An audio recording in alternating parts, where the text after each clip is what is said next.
Okay, check. Can you hear my voice clearly? Excellent. Okay, thank you very much. Bismillahirrahmanirrahim. Assalamualaikum warahmatullahi wabarakatuh.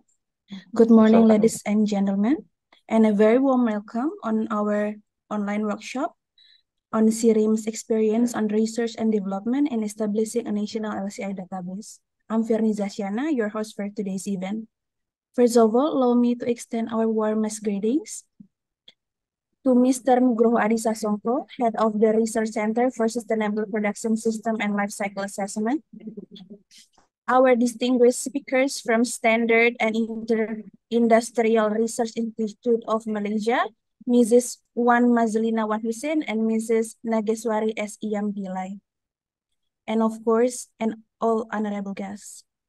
Today's workshop will serve as a platform to share Malaysian experience and challenges in establishing an LCI database, and of course, to facilitate mutual learning and collaboration between Indonesia and Malaysia, especially between SIRIM and BRIN. The agendas for today's event will include opening remarks where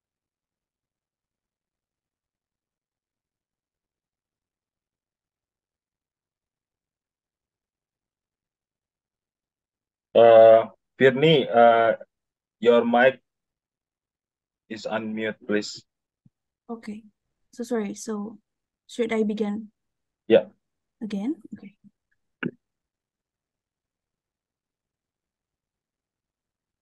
Okay, without further ado, let's commence this exciting event. I'd like to begin by inviting Dr. Nugroho Adi Sasongko, who will deliver the opening remarks. Dr. Nugroho, the virtual stage is yours. Thank you. Thank you. Very good morning, our best colleague from Malaysia, Dr. Mazlina and Dr. Nages. Nice to meet you here by virtual. First of all, let me introduce our institution by my presentation slide. So, to make it better understanding about our institution.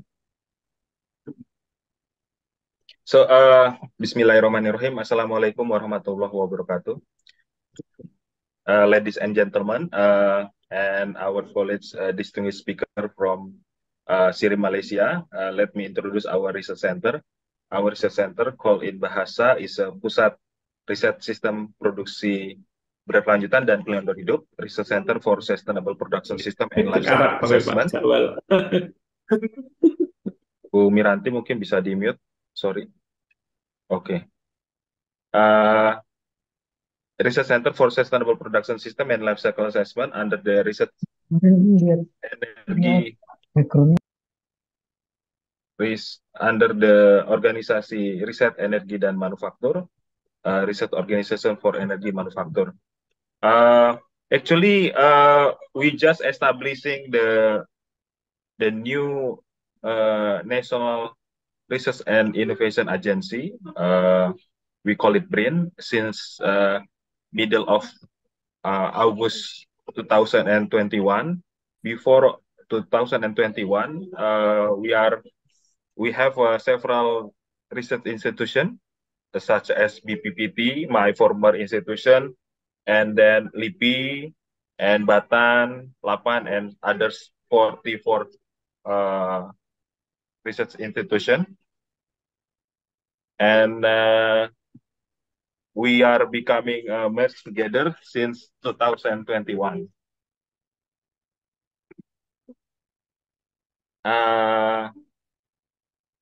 Our research scope of activities in our research center start from the research and innovation in life cycle sustainable analysis, life cycle assessment, industry and product, from the product level, meso level, like industrial, eco-industrial, and global-wide framework, such as the global supply chains. And we also conduct the activities, establish the life cycle inventory national database for the reference for the information and production process technology and supply chains, including the blockchain in all industrial activities. And we also conduct the activities of research in the assessment and the standardization to develop the methodology, measurements, systematic dynamic assessment of temporal, spatial, impact, environmental, so economic and social performance, and also the standardization of the eco-label and green public procurement. And we also conduct the activities in the standardization and assessment in the regional, such as the industrial zone and product. We also conduct the activities in the laboratory work to do the innovation on the eco product, green industries, and also manufacturing processes. And last, we also conduct the activities in the circular economic and also the local component level, domestic component level. We have 11 research group in our research center, start from the research group in the sustainable product assessment, eco-design industrial system, carbon cycle management and LCI standard, sustainable industrial system and green engineering, sustainable regional city development and low carbon development, sustainability and life cycle analysis and polymer related industries, life cycle engineering and management, sustainability life cycle assessment of climate smart agriculture, forestry and fisheries, continuous measurement, big data, and also instrumentation system, circular economic, sustainable agribusiness system, and also environmental social governance. For the human resources, in the middle of 2023, we have more than 132 staff currently, permanent staff, from undergrad, magister, and doctoral, and also secretariat. That's permanent staff. And we have also more than 60 non-permanent staff, which is we provide the contract and allowance, start from 3 months until 2 years for postdoctorals, visiting scholars, research assistant, and internship for the undergraduate students. So that's the information from our research center. You can visit our research center website, actually in the BRIN, www.brin.go.id, or you can access our social media through the LinkedIn, Twitter, Instagram, Facebook, YouTube, and so on. Thank you very much. Okay, thank you very much, Dr. Nugroho, for the introduction. And ladies and gentlemen, before we officially begin our workshop, let's capture this moment with a group photo. I invite all of participants to turn on their cameras and join us in a virtual group photo. Kamati, please help to take the picture. Okay. Thank you very much, everyone. Let's smile for the camera. 1, 2, 3. Okay. It's done, right? Huh?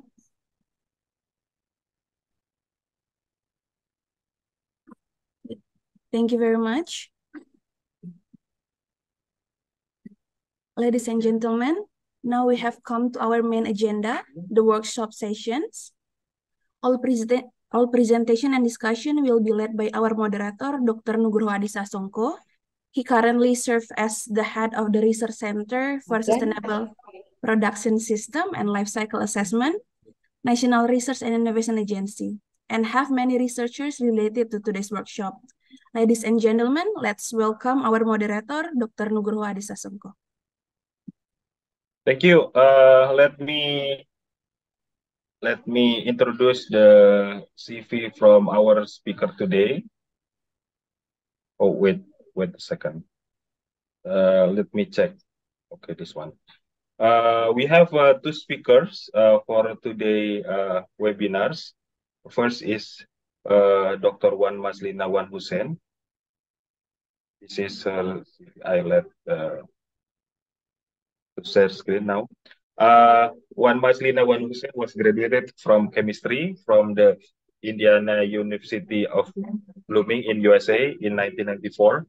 She is currently the head of the environmental management section of the Environmental Technology Research Center, ETRC of SIRIM Berhad, and now she's the uh, has the responsible for the life cycle assessment project, and she managed the life cycle inventory database for the Malaysian life cycle inventory database, my LCDI, and conduct the life cycle assessment and carbon footprint CFP project, and also involved in developing of the first ecolabel type 1 for the SIRIM and Malaysia as the national. Without further ado, please welcome Dr. Wan Mazlina to share your presentation. Thank you. Thank you, Dr. Nugroho. I always have to correct people because people always want to say I'm a doctor, yet I'm not. But I'm happy for that, for the free title. But basically, you can just call me Miss Mazlina or Mrs. Mazlina. So, okay, let me try to share my screen, even though I have also, as a backup, sent to the organizer, Miss Isnaini. She's also having my presentation, but I will try to share from my windows, yeah? Hold on. This is the one. Is it on the, I mean, everybody can see my slide already? Yes, everything is good. Right, that's good. So I have to minimize this perhaps. Yeah, okay.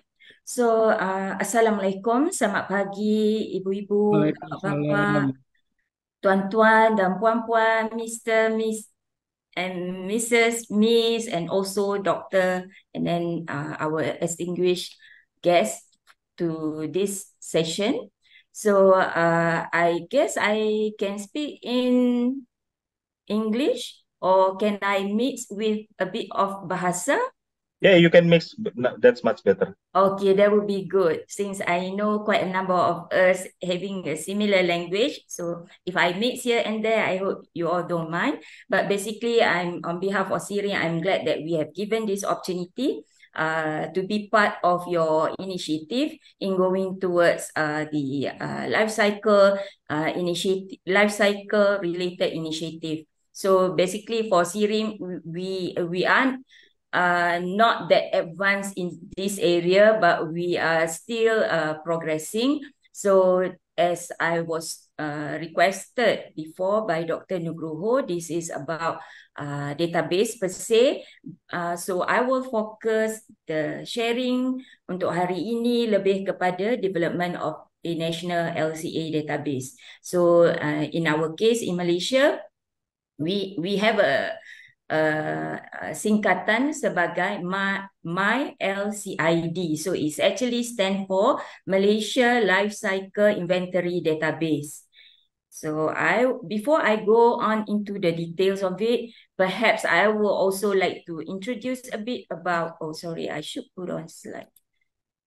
Okay, about SIRIM, I have a very short one, but I've seen just now BRIN, dengan SIRIM masing-masing mempunyai banyak persamaan. So I guess for SIRIM, we are as a SIRIM group of company, we have commercial arm, we have developmental arm, and as well as a statutory as in the as the National Institute for the Meteorology. But basically, if you see SIRIM, I would say we are huge. Similarly with BRIN, you have around 2,000 staff members. SIRIM also have about that number, 2,000 plus. So basically, you may have seen a lot of company logos of SIRIM. So we are actually SIRIM, but we have the commercial arm with their designated logos. So to differentiate, but basically those that are not under commercial, we are using SIRIM logo as it is, yeah.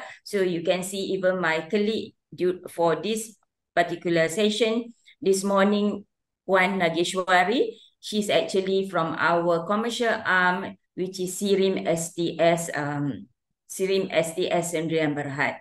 And then, of course, throughout the presentation, you will also see some logo on SIRIM QAS International, because these two commercial arms, SIRIM QAS International and also SIRIM SDS, is the one that consider as our service area related to LCA. So you will see these two logos alongside the SIRIM logo along the way of my sharing today.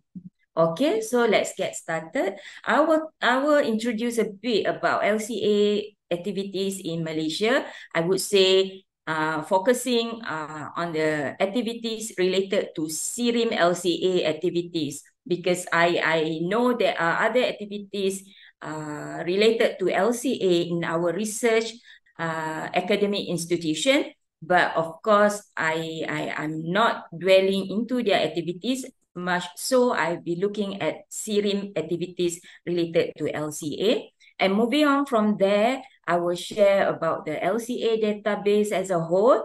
I know this could be a known knowledge, but let's go through that process before I move on to the third focus of the sharing today on the development challenges and application of the MyLICD. Will that be okay? Yeah. All right. That's okay. So since this is a knowledge sharing, I don't mind if any participant, ibu-ibu atau bapa-bapa, wish to ask on the spot, is okay for me. But of course, I see that we have a long discussion after the presentation. We can do that thoroughly after the presentation. So basically, I'm not sure if your screen very clear, because my part was like terlindung sedikit dengan the I hope you are not seeing all the icons of the Zoom icons, yeah. But early LCA supports that we receive from to initiate this effort in SIRIM. Actually, we have two support system from the national project as well as the international collaboration project. Basically, it goes in tandem. I know for sure, because the first time SIRIM embark on LCA related activities is where the time that I joined SIRIM. So innocently, naively, right from the university, I joined SIRIM. I was involved in the LCA project as a research project. That's it. But at the same time, we also have international collaboration that actually supporting SIRIM towards LCA initiative, all the projects related over time. So I have to say both national and international collaboration project is actually move the way forward from 2000, way back in 2000 until now. I mean, the activities in Malaysia relating to LCA. So basically, from the national perspective, we have research grant. As you know, SIRIM is a research institute as well on the developmental part. We also have at that time the Ministry on Natural Resources and Environment. Of course, now with the time changes and all the ministries, evolve over time. Those days we have this MNRE, but now we have a different name for this particular ministry already. This is considered the old name. And then the biggest, I would say the biggest driver for us to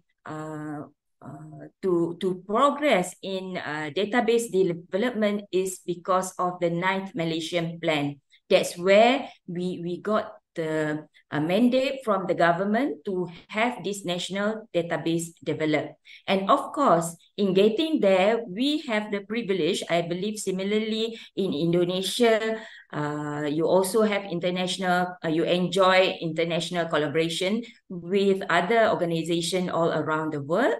Like for SIRIM, we are very much into the APEC collaboration. We also have a big support from the Japanese government through the JETRO project. I think this is the part that actually kickstart our knowledge and also our technology transfer in Malaysia, actually, from the Japanese government through their organization JETRO.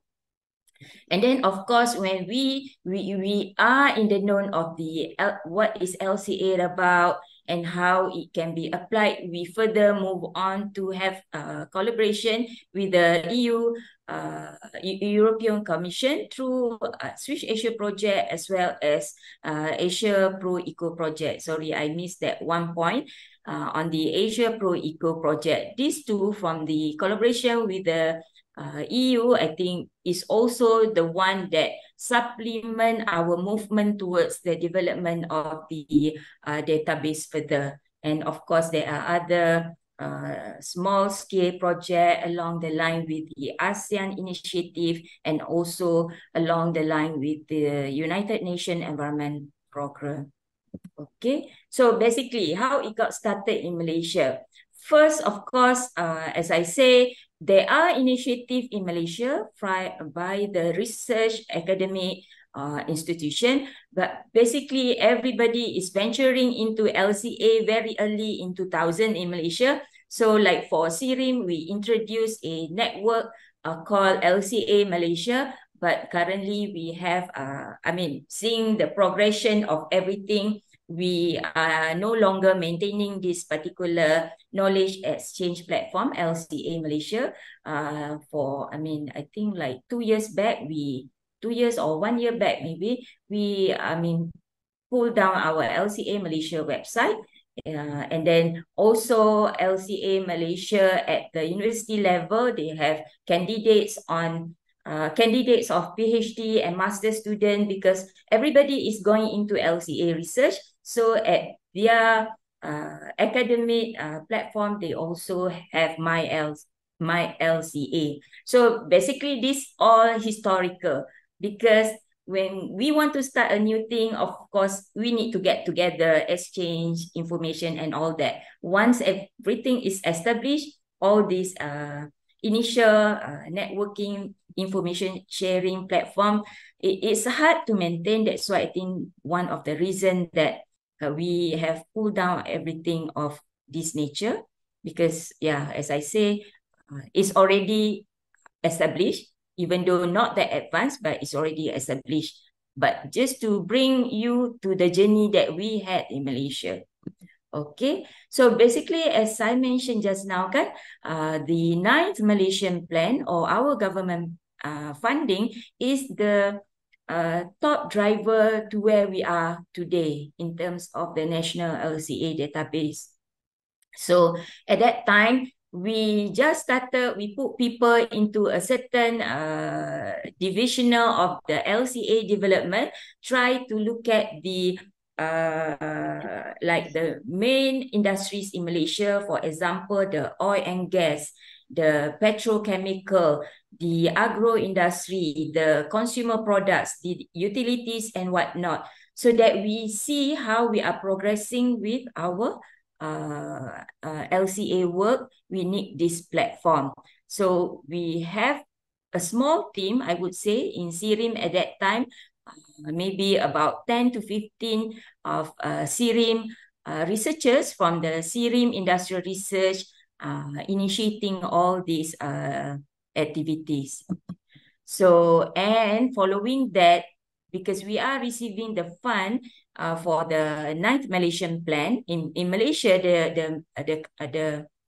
the country plan goes by a periodic of 5 years. So basically, we have the fund in 2010, and then we have to finish the development of this database within 5 years. So it's actually taking 5 years because we need to build up the capacity of the human resources as well as developing the infrastructure.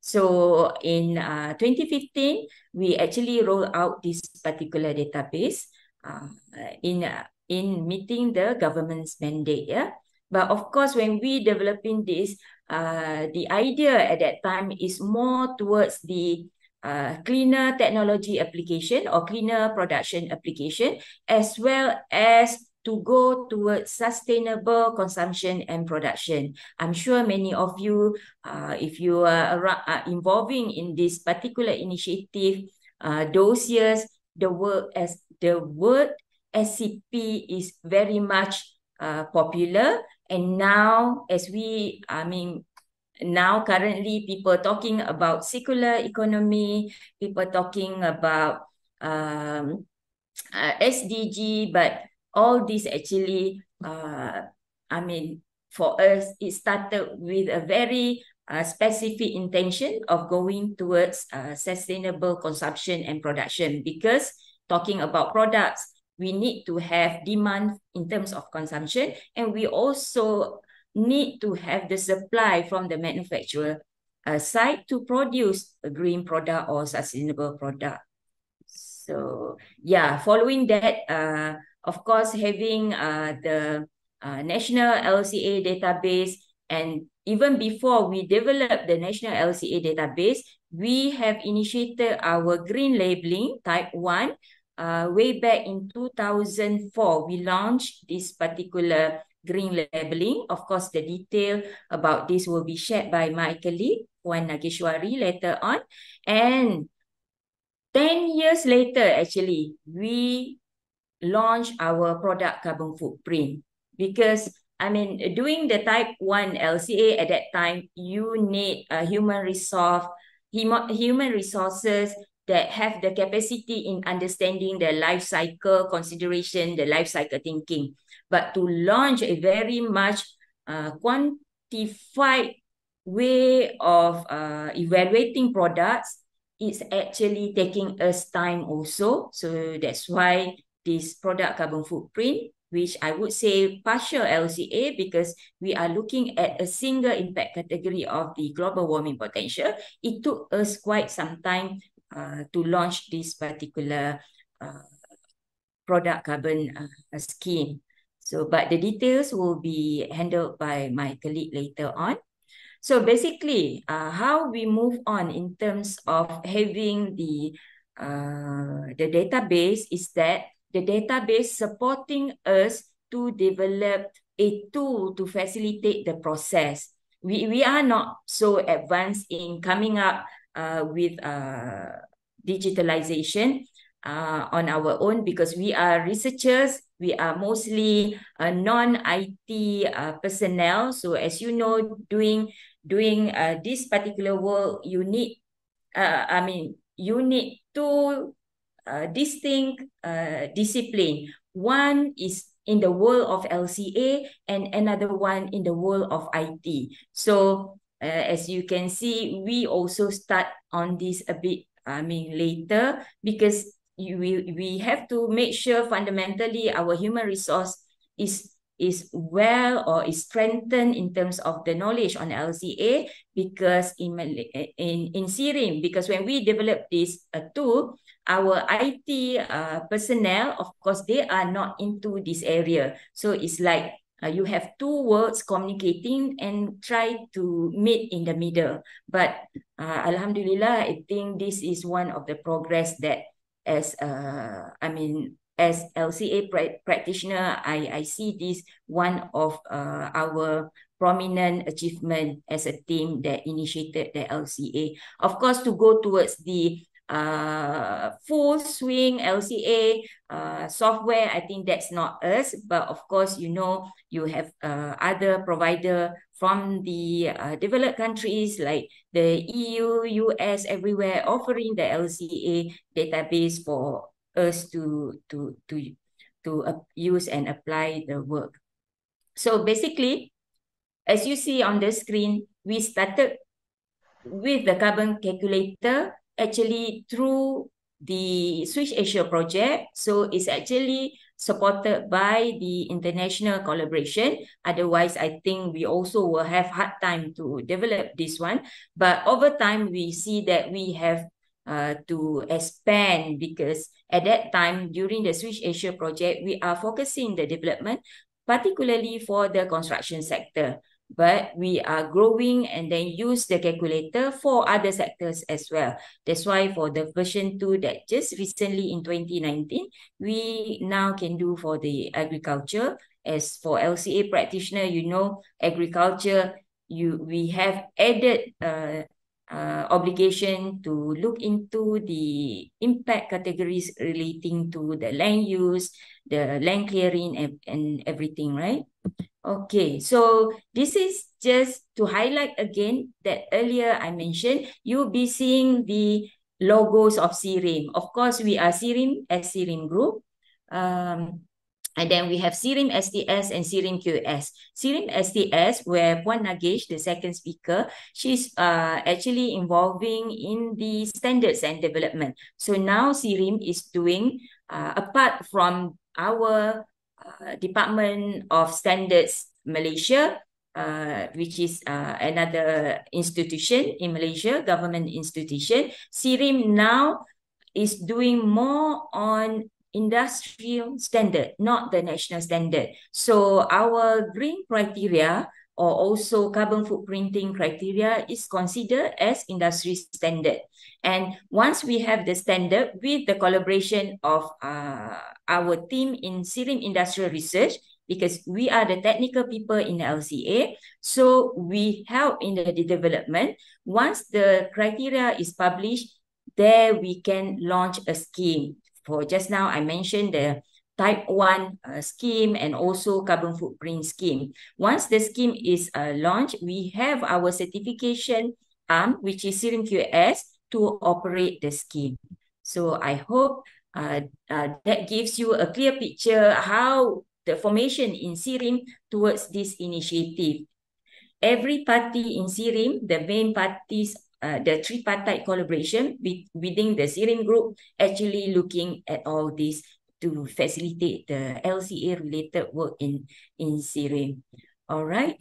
So yeah, I think this is also one important part that I need to clarify, because Dr. Nugroho last time asking about Malaysia green or the My Hijau mark. My Hijau is actually green mark, right? Also, but this green mark is actually introduced much later in 2012. If you see, just now I presented earlier, SIRIM launched our green label type 1 in 2004. And then we, at that time, we have yet to have our carbon label scheme.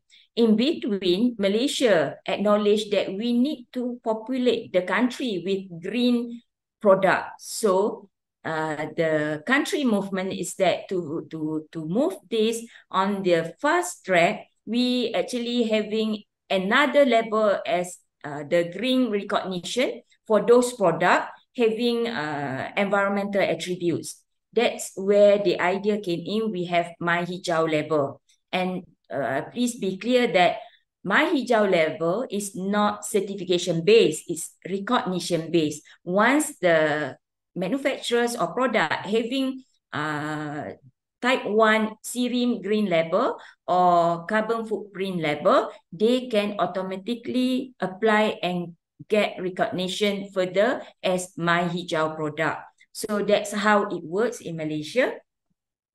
Okay, just to get a clarification on that note, basically. And of course, for the My Hijau level, there's another level where products, without being certified or labeled, they can also be recognized in terms of environmental test performance, as in environmental technology verification or environmental performance evaluation. This is the considered as the entry point, but normally this third level, they have a grace period to upgrade towards certified or certification or labeling of their product. So it is the entry level, which I say to populate the population of green products in Malaysia. And having said that, that means My Hijau mark in Malaysia is actually accepting also all other green label products from other countries. For example, Singapore would have their green logo. Thailand also have their green logo. All these product also can be accepted or can be recognized as My Hijau if the product is marketed in Malaysia. So it's like, yeah. Any question? Okay, so I carry on for this part. So as this is the summary, I would say how the progression in Malaysia relating to LCA initiative is just a summary where we have our green type 1 green labeling in 24, and then of course I think quite a number of industry also very particular on the energy efficient. So in 2005, we have Energy Commission in Malaysia introducing the energy efficient labeling, which can be environmental related, but focusing on single criteria. As you know, type 1 is focusing on predefined multiple environmental criteria. And towards along the way, you can see where My Hijau recognition is given, and then after that, SIRIM developed another scheme to support the climate action with our product carbon footprint logo. And of course, as I mentioned, this is a progressive work. We are going towards other labeling, environmental labeling, hopefully in the future as well. Okay, but for the sake of the audience, maybe if you like to know more beyond what happening in Malaysia, I would advise that you look up for this particular guidance document published by UNEP, Roadmap for National LCA Database Development. It's a very good perspective of all the national LCA database available or the LCA initiative all over the world. So I think like for Indonesian, you may want to see other countries' experience and try to take the best of things from the worldwide initiative. Then I think you can progress much better than those that actually initiated things without having more support from, supporting system at the international level. So actually my ICD is also featured in this particular publication. So you may want to have a look at that. So yeah, basically talking about database all over the world. Now it's growing, I hope. And I may have missed a lot of things. But in Asia, of course, I haven't listed Indonesia. Maybe you have already, but I may miss you. But basically, when we develop this, we know in Asia there are countries like Japan, China, Korea, Australia, Thailand. I think they are way more advanced than us at that time. So we also learn a lot from their development and try to use the experience of this Asian country in the development. And of course, as I mentioned, there are commercial database that coming with or independently without the software. So this is the more advanced database. Of course, that is too far-fetched for us for now, but we hope that we can have a database that can support each other through the interoperability of data, right? Okay, the difference maybe, if I may, national LCA database, of course, what we declare on our own. But our country data is also available in the commercial LCA database. So these are the things that give option to LCA practitioner, whereby by your procedures or way in doing your environmental quantification work, normally we'll go to country-owned data. And before we go into the commercially available database to get the data for different country. That's how we prioritize the use of data. So by having a national database in our line of work, we say use the country-owned. If it's not there, then we go to the commercial provider. And in terms of national database, I know there are a lot of database that they give to the users freely. But in Malaysia, for my LICD, we put a minimal fee just for the processing fee to get the full input-output table of the database. And then, of course, for the commercial LCA database, it is by subscription and it is quite costly for us as subscribers to different database provider as well as software providers. I can admit that it is very costly for us to maintain on the yearly subscription of this information and the tools. All right. Okay, this one maybe I will just give it just to give you an idea. I think this is the initiative that help us to develop our My LICD at that time. So we also benchmark against what available globally as well. But of course, they have upgraded theirs as well. So this could be obsolete snapshot, but that's the basis for us to move on with our initiation to develop the database for Malaysia. So this is basically still that stays the same. You can access this by keying the My LICD, or you can just type the full name. It is available on the web.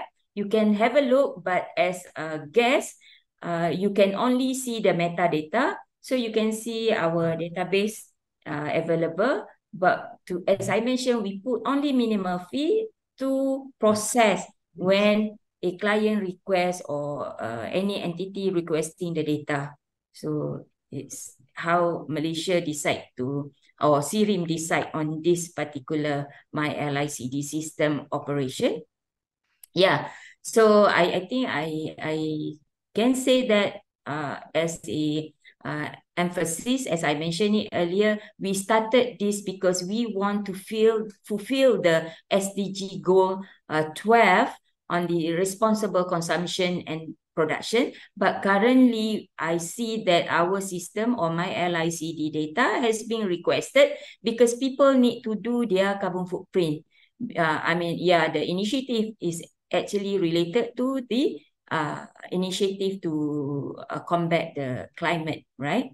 So SDG 13. So that's how the progression. And of course, as I mentioned also, the roles of My LICD is actually to support the national aspiration towards the sustainable development, SCP, green growth, and now the circular economy. So the role of database is to support all the environmental initiative in the country. And of course, why we publish this database? Because the nature of the database is actually being developed on data that is life cycle based data. It's not emission data per se, where people declare their direct emission per se associating with their operation, but it's more to it. That's why it is a life cycle based data where we consider the approach of LCA from cradle to gate. For database development, is only cradle to gate. But for the application, people will use it for the cradle to gate or cradle to use or cradle to grave approach. So that's where, the importance of having this sort of data, life cycle based data, to support the downstream users to do their LCA based project.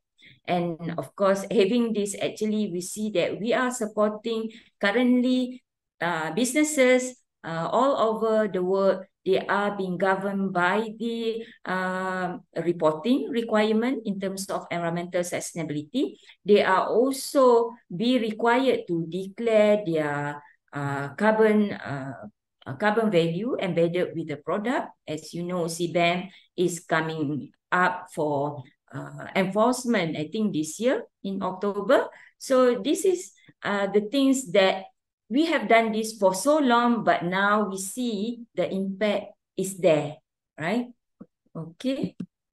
So this is how we initially developed at that time. Yeah, you can see on the screen, it looks different. Then over time, we actually improvise this only the feature, but the detail of the structure of the system is just the same, but the layout, yeah, improve over time. But basically, yeah, now I'm actually coming to the my LICD development per se, as any LCA database. This is the structure that we know how it should work. So we have the external people contributing to the database as well as users of the database. So we have the system based on other international platform as well, the approach.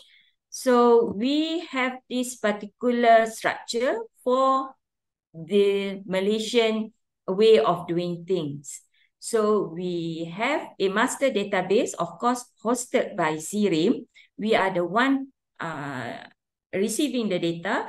Our wish is that we have data from owners of the different sector, but basically it doesn't work like that. Owners of different sector is actually the researchers.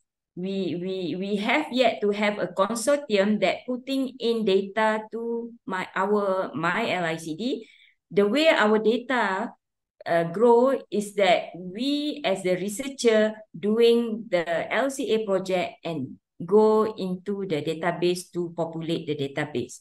Ideal case is that we have a consortium of all the sectoral-based agency to provide the information.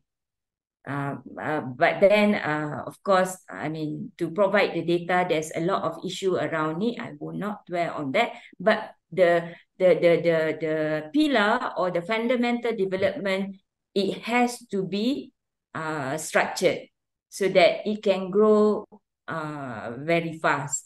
Okay.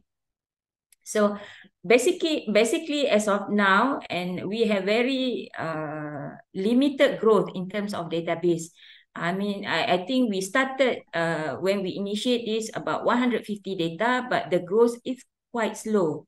Now we have nearly 200 data, and basically the main reason that people come to us for this data, because any manufacturers or even any product maker, when they have plants in Malaysia, of course, they want to use at least electricity and water of that particular country. For all the other data in terms of other things, like if you have fertilizers, you have printed circuit board, all that data can be easily available in the commercial database or any other providers. But basically, why we still maintain that electricity and water, it has to be where you are making that particular product.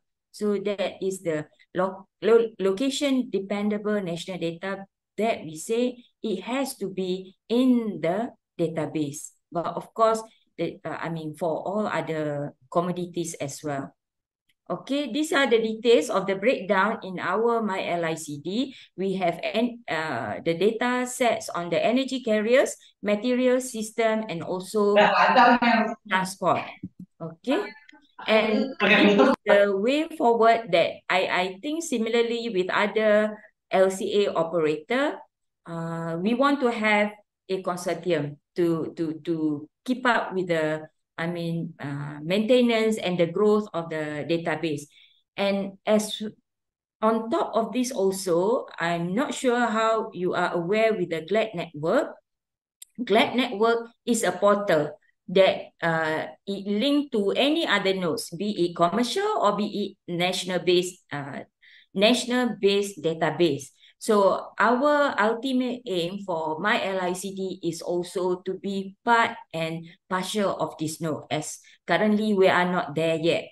So I hope in like 2 or 3 years, we will be able to put up MyLICD under the UNEP's GLAD network. Because we have agreement from the NET's rolling plan of our Malaysian 12 Malaysian plan that we need to do this. So hopefully it will come into work. I mean, so soon, yeah. Okay, so I'm not going to click on the demo, but basically it's how users or LCA practitioner all over the world can go into this global portal, GLAD, and when you click on GLAD as a practitioner, you can get any data from all over the country worldwide, provided that country have their national data link up to this GLAD. So that's the idea of having interoperability of data, because everywhere around the world, we know as LCA practitioner, we are doing this work, and then suddenly we know, for example, we have a coal imported. For example, Malaysia, we have coal imported from Indonesia. Then at one point, we want to get the data from Indonesia. So this is a very good portal that I think it will help us as LCA practitioner to do our work, easier. Yeah. Okay. So yeah, this is the snapshot of the demo expression. Whatever data, whatever country, it helps the LCA practitioner to get the information to the work that they are doing. So there's no restriction in accessing global data. Of course, as I say, some data you need to pay, some data is freely available. But this is the one platform that I think is a positive platform to the LCA practitioner. I think this is very good initiative from the United Nations. So talking about having the database for like almost 15 years already, or more than 15 years already, we know that the challenges in maintaining this sort of database is actually, when we develop the database, we don't have the expertise locally. So we have to have our consultant from foreign company, which is Germany, to help us doing this system. Because we have our software, if you are users of any software of LCA, like Open LCA, Sima Pro, or Gabi, or Umberto, we can, we can do our quantification of LCA work through this software. But how we develop into a publication platform, and the data actually must align with the requirement of ISO 14048, right? Data documentation format. So at that time, we need to hire consultant from overseas to do this. And by doing this, it's actually a challenge to us, because as you know, IT, they keep the source code. So the challenge is every time you want to change anything in the system, you need to go back to the original developer. So that is one challenges that I think Indonesia can also look into this, so that you can freely do your progression of database with less dependency on the especially if it's foreign-based consultant. It is ideal to have a homegrown consultant to do this particular developmental work. And of course, on the part of technical expertise constraint, as I mentioned earlier, now we need a cross knowledge between the IT people and the LCA people. So it is, when we first started, it's like a segregation. I only know LCA, our IT people only know the IT part. So it doesn't work like that. So now with the current knowledge or current development of learning, I think this should be married to each other. Then we can have a better system whereby IT people can talk about LCA. That is what of the expectation. The IT people need to know this, so that progressively, if you were to go into a more advanced system, besides the database, what I meant is into a more advanced system, as in the software tools and all that, we really need this. Otherwise, it will be a big obstacle to progress. And of course, limitation in terms of financial support. I see this first-hand experience because we started under the 9th Malaysian Plan in 2010 through 2015. And then to get the financial support, besides having numerous proposals submitted, until until this year, actually we get the funding injection again. So we have a long gap there. So that is the thing that need to have a long-term planning, because maintenance of this sort of database can be costly. And for Malaysia, maybe this is very unique to Malaysia. Until now, we don't have a national directive for a single environmental-based database registry. So until now, we don't have yet. But I hope, the perspective with now people are really concerned about environmental, and we can see from the movement towards circular economy, I think I hope this will change soon in Malaysia. Because by having a national directive where everything is put up under the same registry, it will make life easier for all parties to do their environmental quantification work in whatever perspective, right? So this is also one thing that we are really looking forward.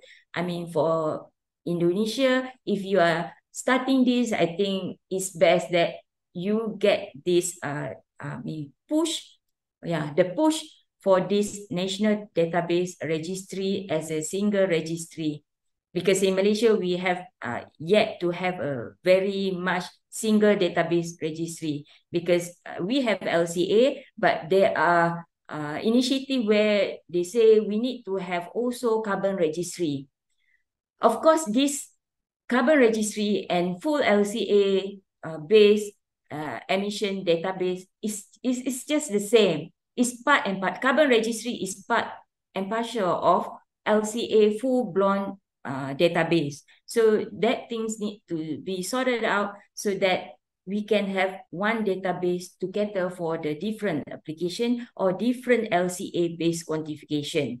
Yeah.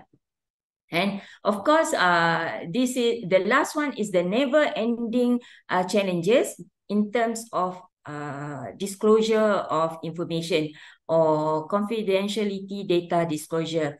We in Malaysia have yet to break this barrier, because we know data owners, they are very concerned of their CBIs. So this is like very difficult to break, but we have a lot of discussion when we have data owners who say once we do the treatment on the data for the particular sector, it's actually hidden. It's not their gate-to-gate information already been published on the web page of the database. It's cradle to grave, which nobody can really associate the data to who is the exact owner. So this is the last one, is like ongoing effort. That's why, as I show to you, to grow the database is a big challenge because of this issue. That's why we started with 150. We can only grow about 30 or 20 more than the initial development.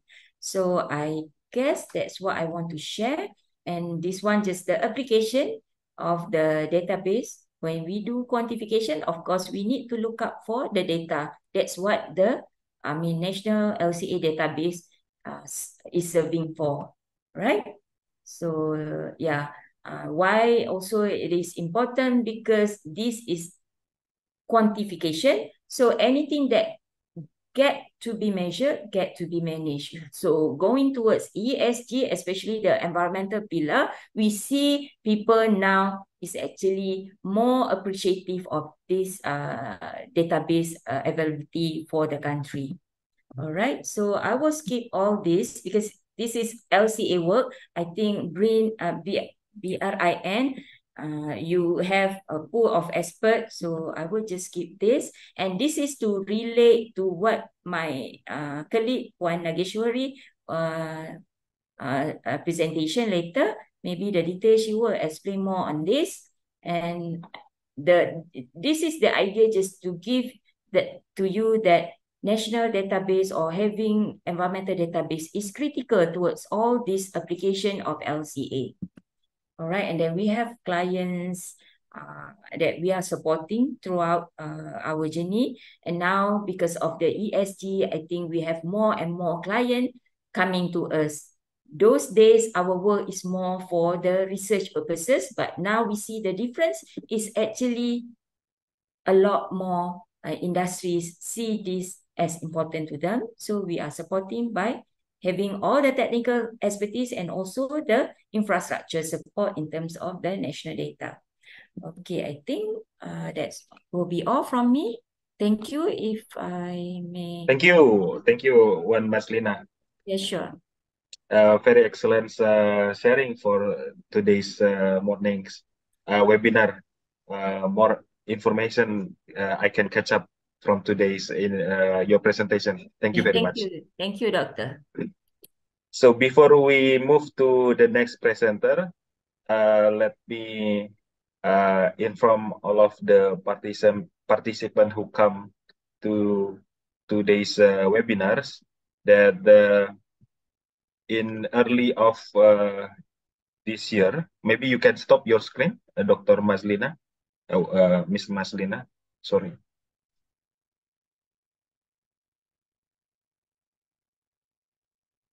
Maybe you can stop your screen if it is possible.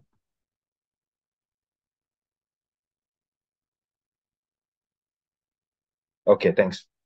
So for those who come to these webinars, for your information, in early of this year, 2023, Dato Indra Institute Dr. Ahmad Sabirin Arshad, who is the president and group CEO of the SIRIM Benhat, come to Indonesia together with the new Prime Minister of Malaysia.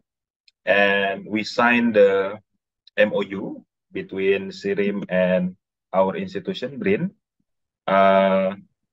related with the research and development. So in front of the Perdana Menteri Malaysia, Dato Sri Anwar Ibrahim, and also the Minister of Trade, Antarbangsa and Industry, Tengku Datuk Sri Utama Zafrul Tengku Abdul Aziz, come to Indonesia, and one of the beauty of BRIN signed the MOU with the SIRIM to work together in the future related with the industrial standard and industrial research between BRIN and also SIRIM.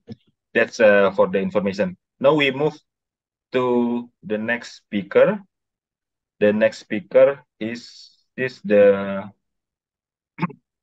our colleagues from SIRIM as well, Miss Nages. Hopefully I spell your name correctly. Yes. Her name is Nageswary Iyampillai. Okay. And I got her very long CV, Yes. curriculum vitae, very excellent. I tried Yes. to read Yeah, word by 30 word. years of service to SIRIM Berhad. And she has a long experience related with eco labels, ESGs recently, Yeah, and recently also she's the project coordinator for the ESG ST program coordinator, yes. in Malaysia. Now also happening in Indonesia, I guess. Oh, So yes. if you come to Indonesia, the ESG Okay. also very happening here. So many company and institution are try to understand the ESG and then develop document based on the GRI reports, for example. Okay. And also she has a long publication and papers presented in many conference. And thank you very much for coming, and then happy to share your presentation today. Thank you. Okay. Thank you. Okay, let me share my screen.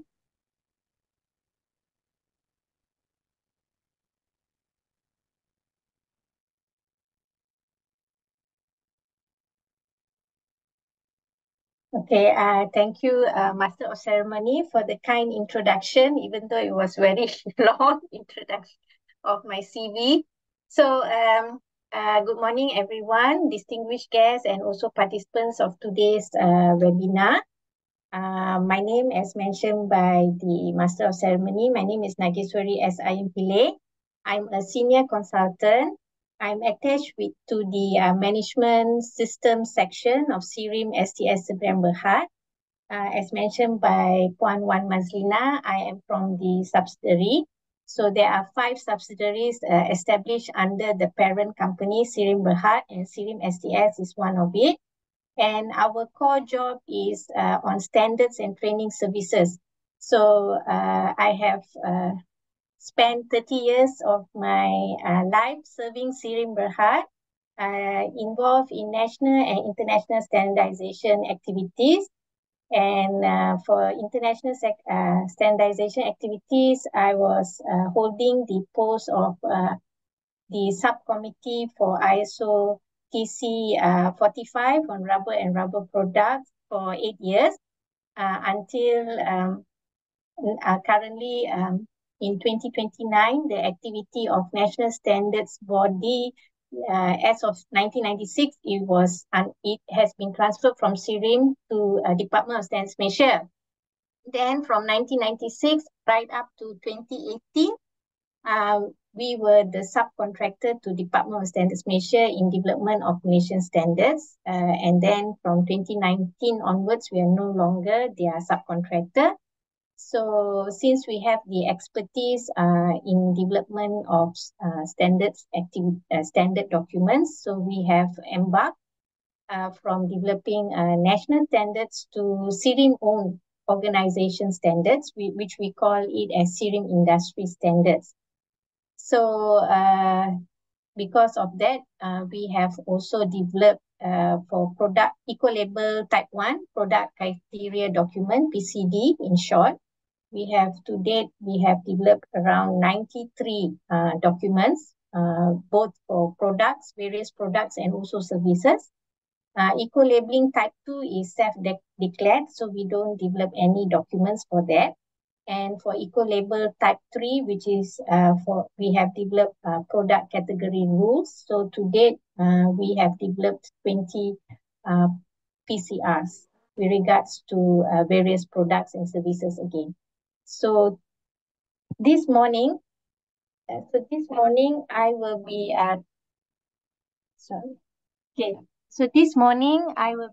presenting on eco-label type 1, 2, and 3, and also Malaysia's involvement with regards to product criteria rules. Okay, so without further ado, I just very quickly would like to give you my presentation outline. So I will start off with eco-label types 1, 2, and 3. I will present the overview, what are the differences between these 3 types. I'm sure most of you are well versed, but just for everybody to be on the same page, I will give you the generic overview and also the application of these eco-labels with regards to Malaysia. And then this will be followed by SIRIM's approach, our tripartite cooperation, and also the committee that we have established, which is responsible for the approval of project proposals and also the documents, the product criteria document and product category rules, and conclude with product category rules in terms of the process flow and the documents that we have published today. Okay, so as an overview of the eco-labeling types, so for type 1, this document that we developed, the product criteria document, is based on ISO 14024, published in the year 2018. So currently, this document is undergoing revision, so it is at the working draft stage. And type 1 is on environmental labeling. So in Malaysia, this program is a voluntary program. And the documents that we develop under type 1 is based on life cycle consideration for multiple criteria. And for companies who have their products or services which they wish to be certified based on type 1, they can approach SIRIM QAS International Seberang Berhad. to get their third-party certification. So companies whose products or services are in tandem with the respective product criteria documents requirements, at the end of it, they will be issued a label, a SIRIM Eco label, as you can see here, with the top mark and the green leaves in between. Okay. For type 2, this document, type 2 is actually based on an ISO document 14021 published in 2016. And this document was confirmed in the year 2021. So type 2 is a self-declared environmental claims. So basically the products or services which declare type 2 self-declaration, they have some form of statement in terms of symbols, like you can see here, the Mobius loop or other graphics to denote that they are type 2. And then the third eco-labeling is type 3, which is based on ISO 14025, published in the year 26, and this document has been confirmed in 2020. So type 3 is environmental declaration. So in Malaysia, again, similar with type 1, is a voluntary program. And the product category rules are based on quantified environmental information. And primary type 3 is intended for business-to-business communication. And again, similar with type 1, type 3 also can be certified with SIRIM QS International. So again, organization who wishes to have their product or services certified to type 3 may do so with SIRIM QS International, and if they meet the requirements as stipulated in the respective PCR documents, then they will get this mark, the top mark with the word product CO2 issued to them lah. Okay. So basically all these standards, the three standards for the various type 1, 2, and 3, ISO 14024, ISO 14021, and also ISO 14025, comes under the ISO 14020 family of standards. So this family of standards, their role is to provide principles and requirements for communicating the aspects and impacts of environmental of products, may it be tangible or intangible, through environmental statements. So as for I would just like to talk a bit more about the type 3 that we are practicing in Malaysia. So CFP stands for carbon footprint. So it is a type 3 declaration of greenhouse gas for the life cycle of a product or service. So the product criteria rules that we developed in SIRIM, that is used by SIRIM QS, is based on a single impact category, that is on climate change. So it doesn't encompass other criteria, but it's only based for one single impact category. And as for the steps involved in the development of the carbon footprint, we have, of course, first we need to develop the product category rules, and then this will be followed by quantification and reporting. And then the last step will be verification, certification, and labeling. So for quantification and reporting, it is based on the ISO standard 14067, which was published in the year 2018. So this too is also under review. And for verification, certification, and labeling, it is based on ISO 14025, published in the year 2006, but was confirmed in year 2020. So as for the application of the various types of eco-label that we have in Malaysia, so listed in this slide are only for type 1 and type 3, because type 2 is for self-declared, so that is not part and parcel of the application. So it is self-declaration by the individual organization on their products or services. So with regards to eco-labeling type 1, in terms of application, it is to support the government green procurement in Malaysia. And we also have another agenda or roadmap, which is the Malaysia Plastic Sustainability Roadmap, which started in the year 2021 and concludes this year, 2023. So through the product criteria document, we are trying to support this roadmap with the eco-labeling documents for both biodegradable plastics and also composable plastics. Okay, for eco-labeling type 1 and type 3, this both eco-labeling is applied in the My Hijau mark, which is a Malaysia's official green recognition endorsed by the government of Malaysia. So how we support is to facilitate the operation of this My Hijau mark through the certification of products and services as whether they are type 1 or type 3. And then thirdly, with regards to eco-labeling type 3, this is basically on the greenhouse gas emission, global warming potential. So with regards to global climate change issues. So type 3, the PCR that we have developed, to date we have 20 of them, is to cater for the peer pressure from external markets or clients.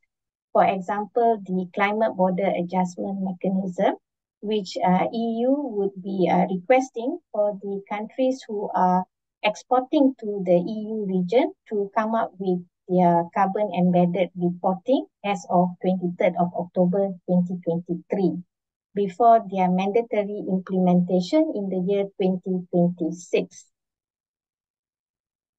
Okay, moving on, this is to talk about how in SIRIM we have this tripartite cooperation where three different parties come together with regards to the development of this eco-labeling type 1 and also type 3. So first we have the SIRIM Berhad, the representative from the Environmental Technology Research Center.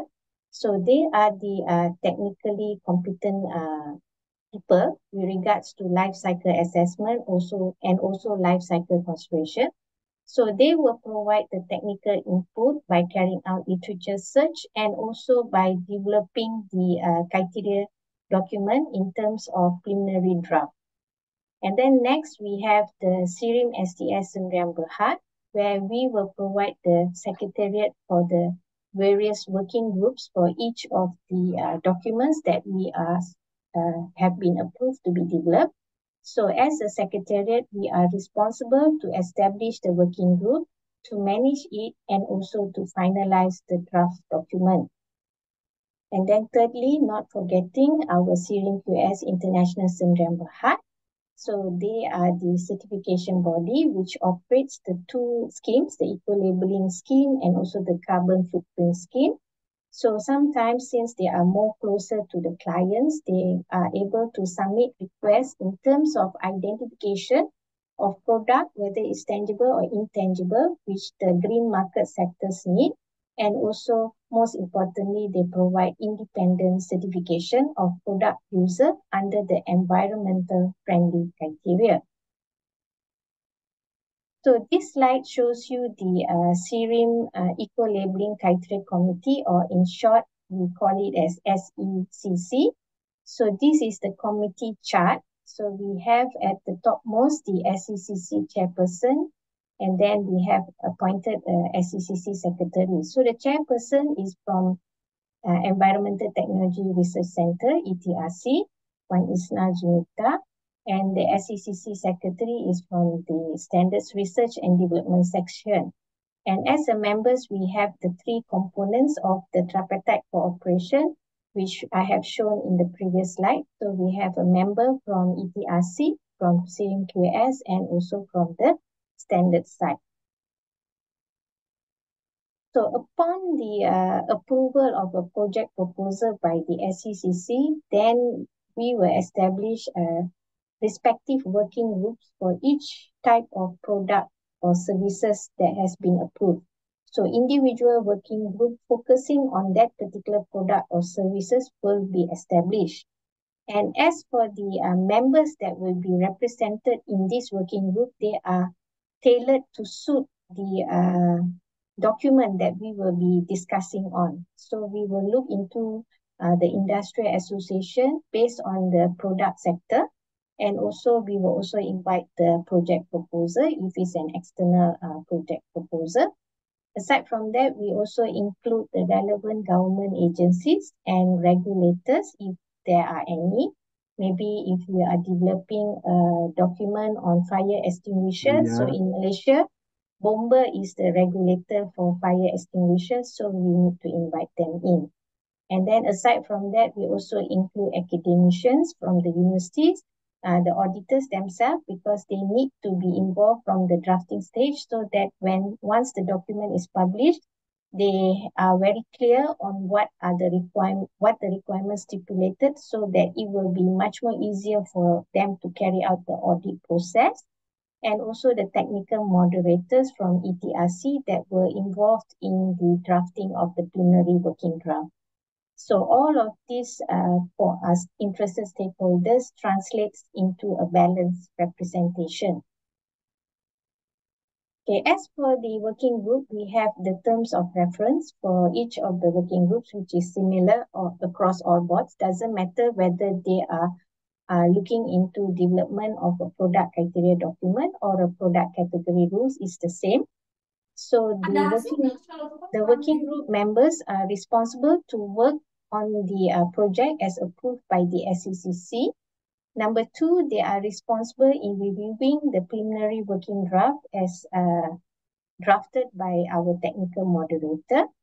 Number three, they are encouraged to participate actively during the committee discussion. This is during physical meetings and also during the circulation of the draft. And number four, they are responsible in soliciting inputs from within the working group and make the necessary updates to the draft of the document in light of these inputs. Okay, as for the process flow for the development of the document, so it starts off as usual for everything. It starts off from with regards to inquiry received for the PCR development. So this inquiry can come internally, that means from the team SIRIM Berhad, or it can be an external inquiry. So this inquiry will be given to the SECC secretary, and the SECC secretary is responsible to ensure that the existing published documents, whether they can match with the inquiry that was received. So in the event the inquiry does not match with the published documents that we have, then she will proceed with the issuance of a proposal form. So we will give the proposer 14 working man days to complete the proposal form. So once the proposal form is completed by the proposer will email the form back to the SECC secretary. So the SECC secretary will assess on the completeness of the proposal form. If there are any ambiguousness with regards to the information provided, then it is the responsibility of the SECC secretary to liaise with the proposer. So once everything is settled and the forms are completely filled, then the SECC secretary will submit the form for evaluation purposes to ETRC, Environmental Technology Research Center. So here the technical moderator who is appointed for that particular project will go through the proposal form and will ensure that will translate the information provided into a point system. So we have an evaluation based on point system criteria, where the passing mark is 300 points. So based on the evaluation, there will be recommendation and provided by from ETRC, and this recommendation together with the evaluation in terms of point system will be tabled at the SECC meeting. And then SECC will discuss, the members will discuss on it, and then they will decide whether to approve or reject. If they reject, they will give justification for the rejection.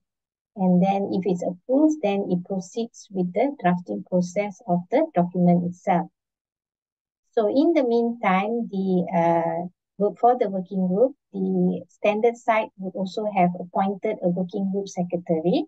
And this working group secretary will be responsible to look into the establishment of the working group. So what the secretary needs to do is to ensure the stakeholders, the balanced stakeholder, as I have shown in my previous slide, has been issued nomination letter and follow up with them, so that as the drafting is being done, the establishment of the working group is also being coordinated in a parallel motion.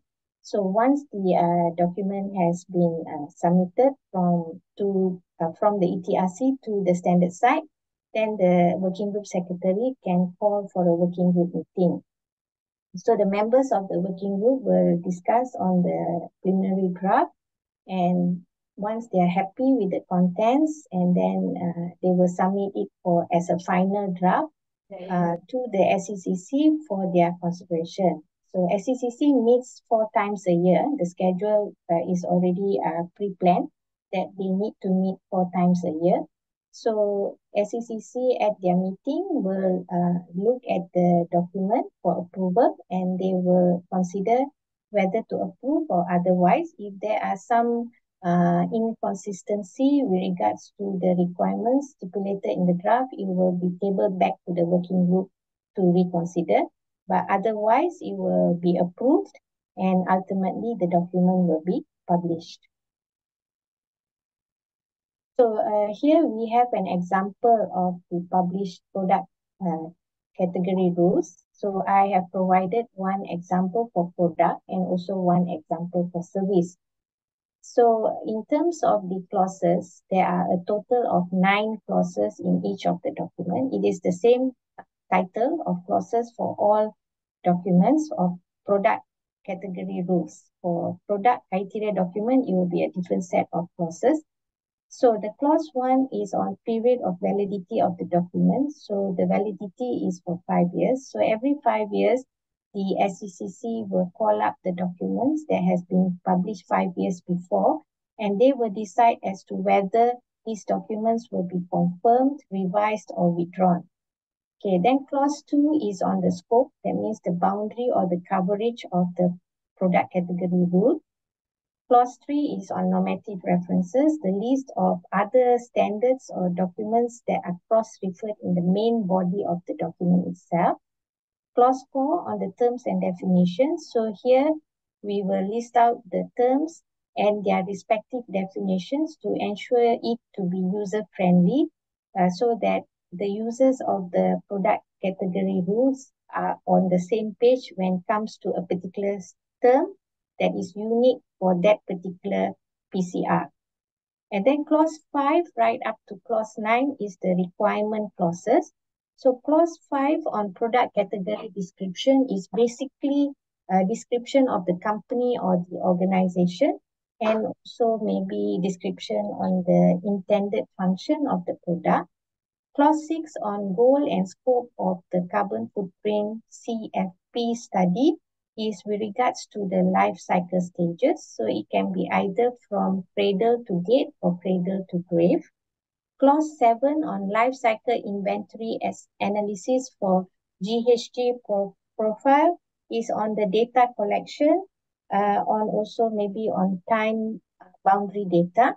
Clause 8 on CFP study report will be on what is needed as an evidence later on for audit purposes.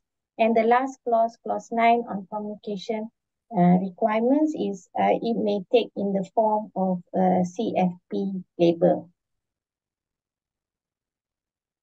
So as of today, we have published 20 product category rules. So most of the products are based on the construction sector, as you can see here, except for some that we developed quite recently, 2 years back. With regards to telecommunication site, we have CFP 16, CFP 17 on intermediate aluminium and aluminium alloys, CFP 18 on ultra high temperature UHT coconut milk, CFP 20 on bio-based plastic product, and CFP 21 on signage. So far to date, we only have one PCR for service, that is CFP 19 on event management. So if you are interested To purchase any of the documents as I've listed in the previous slide, you may do so by going to SIRIM Standard Store at this URL address, http://standards.sirimsts.my/ to purchase them if you are interested.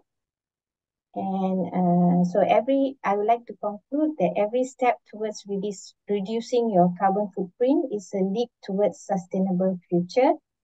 Thank you. Thank you, Nages. Okay. Thank you. Very informative presentation. Thank you very much. So we have 103 participants for this webinar meetings. Most of them are coming from our institution, from BRIN, National Research and Innovation Agency. Okay. Some of them also coming from the Ministry of Industry, Ministry of Trade, Ministry of Environment and Forestry, and some industrial association, and also some academician. So without further ado, let we go to the next session, question and answer. We have several questions here.